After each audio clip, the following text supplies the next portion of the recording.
Na wewe wakiwa ndani ya gari, jamaa alijitahidi kufungua kwanga, akapata nafasi akang'ata shikio la huyu jamaa. Alipong'ata shikio la huyu jamaa ambao wanawapeleka sehemu isiyojulikana kwenda kuwaua, basi mama akazidi na yeye kujifungua na kamba ikakatika. Na mwisho wa siku ile kamba kukatika, mama akasema hiyo opportunity siwezi nikaikosea. Akachukua skafu yake ya shingoni akamfunga dereva. Gari bwana ikaanza kuyumba na kukosa mwelekeo, na mwisho wa siku gari ikapiga chini na ikadondoka, na watu wengi wakapoteza fahamu, wengine wakapoteza maisha kabisa. Lakini mwanamama hapa kama hisia zake zimerudi, akaanza kutoka nje ya gari lile. Alipotoka akiwa anashota mpola, mara ghafla yule jamaa ambaye alikuwa ni mkuu wa kikosi hiki ambacho mwanamama Jinkwang alimwachia kila kitu, ikabidi atoke ndani ya gari. Lakini kipindi anataka kutoka tu kumuua mama kumaliza kazi, na mumewe alifika pale pale, yani Sanjung, askari yule alifika na kulemba, akamwasha shaba na kuokoa maisha ya mke wake. Haya, jamaa alibahatika kuokoa maisha ya mke wake, na mkewe alikuwa tayari ameshapoteza fahamu kwa sababu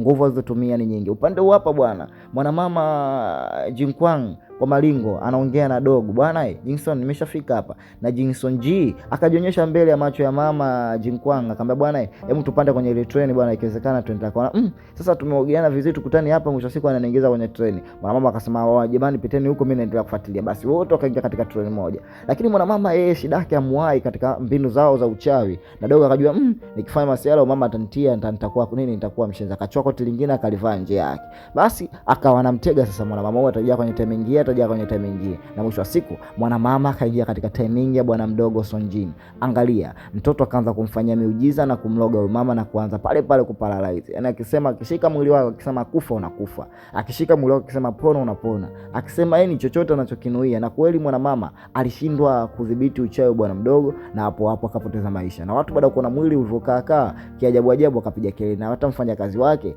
alivyoona kama bosi wake ameshakufa akaona isiwe kesi. Upande wa Sonjin anakuwa yeye tayari ameshafanikisha kulipiza kisasi cha mama yake kwa mtu wake wa kwanza, na hapa anakuondoka na kumwacha mtu amekufa. Akatoka kidogo ametabasamu, yaani anajua kisasi chake kishaanza kukamilika, bado mtu mmoja.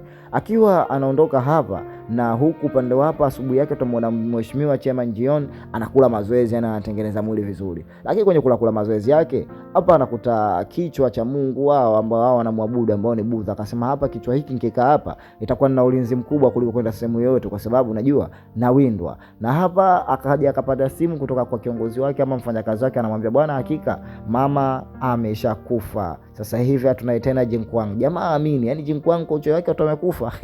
Akacheka tu, kaona aisee, mambo haya kawaida. Basi upande hapa maskari wake wanaendelea na uchunguzi, huko hawajui kitu gani cha kufanya. Na mwana mwili wa marehemu jinsi ulivyokufa, kaona mbona huyu na yule marehemu mwingine director Jinyo wamekufa sawa sawa. Wakaona ina maana huyu mtu ambaye anafanya mauaji kutumia uchawi huu anafanya mauaji. Sasa mchizi akawa anahisi huyu atakuwa nani, kwa sababu yeye anajua mtoto lakini hana uwezo wa kufanya mambo makubwa kama haya. Lakini akaendelea kuangalia mwili, akamwambia bwana, mwili naona umekufa, kitu cha shetananisha, ni ajabu ajabu, yani haujashikwa, hujapigwa kisu, hujafanya chochote, lakini jinsi ulivyo kama mwili ambao una degedege.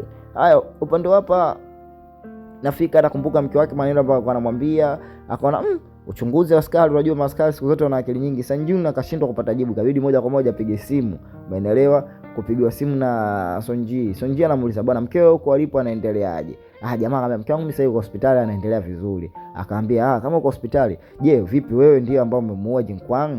Sasa dogo kujibu ile swali, akachukua simu akakata moja kwa moja. Yeye alipojua tu mke wake yuko hospitali, basi hapa akaja kaangalia skoti nzuri, imadi la kuongezea humu ndani baridi na kofia, akachukua akavaa huyo mdogo. Na huyu sasa hivi lengo lake ni kwenda kumalizana na nani, na mheshimiwa Chairman Jingon. Sasa hapa jamaa amekamatwa, huyu jamaa ambao yupo katika ile kampuni. Sasa akaonyeshwa picha ya yule mama Jinkwang ambaye amefariki. Akasema hapana, mimi wala simjui. Askari akatabasamu, bwana mpumbavu, nitamtia ngumi nimtoe meno. Bwana mimi sijui chochote, mimi naamini ni watu tu ambao wanafanya nao biashara nao. Fanya biashara tunafanya nao wengi katika kampuni yetu Forest Green. Sasa ukiniuliza huyu namjua ama simjui, jamaa kaona huyu mpumbavu nikimkamata nitamtwanga vibaya. Lakini kutokana yeye ni askari, anafuata itifaki za askari, inabidi ufanye upelelezi tu na usipige raia. Basi mchizi pale baada ya maulizo akatoka kwa hasira, akaona kaanza kutukana hapa, akachukua picha nyingi, akaambia bwana jamani, akachukua picha ya yule askari na mke wake askari, akaambia bwana, hawa ndio ama tusumbua, ni Sanjun na mke wake Jongyi. Picha zao zikatumwa katika kikundi, bwana hakikisheni hawa watu sio watu wazuri kwetu, maana watu wanatufuatilia usiku na mchana. Kwa mkipata nafasi na nyinyi uweni. Lakini mchizi huko alikuja moja kwa moja Sanjun kwa mpaka kwa mkewe Jongyi, akamkuta mkewe ndio kwanza kaamka, anamwambia vipi jamani? Mke anamwambia mama wangu nashukuru niko vizuri, lakini vipi Sonjin anaendeleaje? Yani mama yeye shida yake ataka kujua tu Sonjin yuko mzima au amekufa. Lakini hapa bwana askari huyu mdogo ambaye anamsaidia akamonyesha picha, akamwambia bwana huyu unamjua? Akamwambia huyu mama akapata hisia, akamjua kabisa huyu ni Jinkwang. Vipi kimetokea nini kwa huyu? Akamwambia huyu tayari jana usiku amekufa. Mama akaona mtoto yule ni hatari Sonjin, ina maana tayari ashampalana udada na udada ameshafariki dunia. Kwa namba sasa hivi target ya Sonjin itakuwa kwa Chairman Jion. Kwa hiyo inabidi haraka sana tumtafute Chairman Jion, ndipo tutampata Sonjin alipo hapo hapo. Basi dada kama alijua location ambayo inafuata ni wapi, ikabidi chap kwa haraka mueleze mumewe, na mumewe akapanga kikosi naye akataka kwenda. Basi dada huko alishafika eneo la husika, na hapa akasubiri kikiza kidogo kiingie ili madam vamie yule chairman. Kweli bwana, chairman kajikia tenti na mdada kazama ndani moja kwa moja na akashika mkono kama alivyoshika kule. Lakini cha ajabu hapa, kila anapofanya miujiza ni uchawi. Eneo hili uchawi haujafanya kazi. Yaani mzee hapa alibahatika kutokana na lilala karibu na fuvu lao la imani yao ya Mungu wao. Sasa mzee hapa kaamka, akamshika mkono, akamwambia unafikiri hapa mimi nitarogeka na kwa uchawi wako? Hapa leo umekuja katika mikono yangu na sitakuacha. Wewe unataka kuniua? Ngoja mimi leo nikua. Kaita maskari zake. Kutokana na nguvu yake ilikuwa ndogo, hawezi kushindana na huyu mtu mzima. Basi wakamkamata. Mzee hapa akamwambia, naona umejileta mwenyewe na muda mwingi, wewe ni adui yangu. Unataka kitu gani kikubwa? Mtoto kapiga kelele, akamwambia wewe unajifanya hujui, kwa nini umemuua mama yangu? Mama yangu alikukosea nini umetoa maisha ya mama yangu? Mzee akamwambia, sikiliza wewe, mama yako wewe ndiyo ambaye alitaka kutoa maisha yangu mimi kabla mimi kutaka kutoa maisha yake.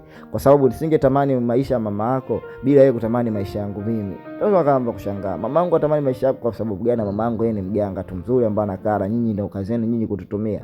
Sasa mzee aliposhika mkono wa huyu binti akaona zile alama, na yeye kuangalia katika mkono wake kuna alama zile zile. Akaona kwa ina maana mama yake huyu mtoto alichukua uchawi wake yeye ndio ule ambaye alinirushia mimi ili madi kumtoa uchawi huu, kumtoa ile jini mwanae kuniletea mimi, kwa sababu aliona jini hili linamkera sana mwanae. Umeelewa? Kwa hapo kuna picha fulani mzee anaipata, akakumbuka kipindi kile jinsi binti huyu alipokuwa mdogo, akamwambia sasa sawa, kwa kuwa jini hili sasa tunalo mimi na wewe ndio ambalo linatusumbua, ngoja kwanza mimi ni kuaisha wewe mbinguni ili mradi mimi niendelee kuishi. Basi mzee akamchukua binti akamwambia, jamani hebu mleteni msogezeni hapa. Baada ya kumsogeza na kumpiga kipigo kidogo cha kumtishatisha, wakamdondosha juu ya juu ya mlima, na binti akadondoka mpaka chini. Lakini hapa picha zake na mizimu na huyu mzee hapa anataka kufanya ibada ya huyu mtoto kumloga huko alipo, na mwisho wa siku hapa anahailisha baada ya kupata taarifa kuambiwa kwamba yule mwanamke ambaye aliwaletwa afanye kazi Jinkwang ameshafariki dunia. Mzee kaona hizi habari ndefu. Kwa hiyo kipindi kile kama mzee hapa angemalizia kumloga binti, kwa sababu picha yake na kitu anacho pale, binti wala hapa singeamka tena. Basi kwa sababu mchawi alikuwa ni mkubwa sana. Basi dogo anakumbuka picha za nyuma za mama yake na maneno ya yule mzee ambao anaongea hapa na kwa nini mzee amemtupa. Lakini maskari wanakuja, Sanjuk pamoja na Jongkwanjina pamoja na wafanyakazi wao wanamkuta, wakamkumbatia, wakajua watamkosa. Binti alilia sana kwa uchungu, kwa maana hii alijua moja kwa moja anapotea. Hata askari alihema kwa kishindo kizito. Mara ghafla, kitu ambacho cha kushangaza, askari naye anapata simu kutoka kituo cha polisi. Anaambia bwana, kuna shuhuda amekuja hapa. Kuna shuhuda amekuja. Basi inabidi tufanye haraka sana tuondoke tukamwangalie ushuhuda ni nani. Shuhuda sasa ni nani? Ni yule mzee ambaye ukitaka shida yote ukimtafuta unapata kila kitu unachokitaka. Kaja hapa kama shuhuda. So unakumbuka kama mzee alikamatwa na akatishiwa, akaambiwa bwana, ukizidi kufanya mambo yako vizuri tutakuua, ukiendelea kufanya mambo yako ya kijinga jinga tutaendelea tujue tudili naye vipi. Kama sikilizeni jamani, huyu ndio kiongozi ambaye anaplot kila kitu. Yaani akatoa picha ya huyu jamaa ametoka kufanywa uchunguzi hapa mchana kusema chochote ajui, ambaye yeye ni mfanyakazi wa Forest Green ya mzee pale Chairman Jingwang. Akamwambia bwana, na hii notebook mimi hapa nakupeni muongozo. Yaani ameshafanya uchunguzi kila kitu, yaani muongozo hatua moja mpaka kwa hatua. Akamwambia maiti zote walikamata wakatupiga, hata yule dereva wake. Yaani mzee kaongea mambo mengi sana, kaongea zaidi ya kuongea. Na kwa hapa njia akamwambia bwana, mimi nitakuwa shuhuda kwa sababu huyu jamaa ndio ambaye anaendesha kila kitu. Mchizi kaona umemwona yaani unajua ile kukazia, unajua mtu akitaka kufanya jambo lake kinoko. Basi jamaa akaona hapa tushapata mwongozo. Sanjun akaona hapa nishapata mwongozo mzuri. Kwa hiyo ile buku umeandika kila kitu. Akamwambia bwana, mimi ndio kazi yangu hiyo. Basi asubuhi yake ilipofika, wakaendelea kufuata mwongozo wa kile kitabu ambacho kinawaambia ingieni hapa, piteni hapa, mtatokea wapi. Na kweli wanafuata ule mwongozo. Wakaenda, lakini mwisho wa siku wakanasa hapa. Lakini sasa ukijua yule jamaa ni mshenzi akafuata tena. Akamwambia bwana, jamani sikilizeni, kitabu nyinyi mnakikosa, twendeni huko. Basi akawachukua na yeye nahisi naye anafuata muongozo kwa sababu sehemu hii haijui vizuri, lakini mwisho wa siku hapa walifika. Alipofika, kwa sababu kuna kamera, kuna kila kitu, jamaa akamaliza kazi yake. Akamwambia jamani, hapa kila kitu na ushahidi mtakipata, kwa maana hapa ndipo anafanya kazi. Askari hajaamini, lakini upande wa hapa bidada amemchukua huyu binti kwenda naye mpaka kwa profesa yule ambaye anajua taarifa hizi za mizimu na majini namna gani anakaa. Na alipoangalia mkono wa huyu binti akasema, aisee, wewe ina maana mama yako au familia yako imekuunganisha, yani una maungano na majini ambayo yako huko ndani ya miti mirefu au milima mikubwa. Kwa hiyo na ukiwekwa alama hizi inakuwa yani kama roho yako ama mwili wako umeuzwa. Na Sojinga ona waganga ndo mambo yao, acha niondoke. Akakaa pembeni pale. Mama akamuuliza, je, inawezekana jini moja alikawa zaidi ya miili miwili, yani kama linatumia mwili huu na mwili huu? Mwenyewe mzee akasema inategemea. Oi wanangu, kama ndo mara ya kwanza kujiunga nami hapa, tukutane katika recap inayofuata, sehemu ya mwisho. Usisahau kusubscribe, kucomment, pia kulike. Ciao.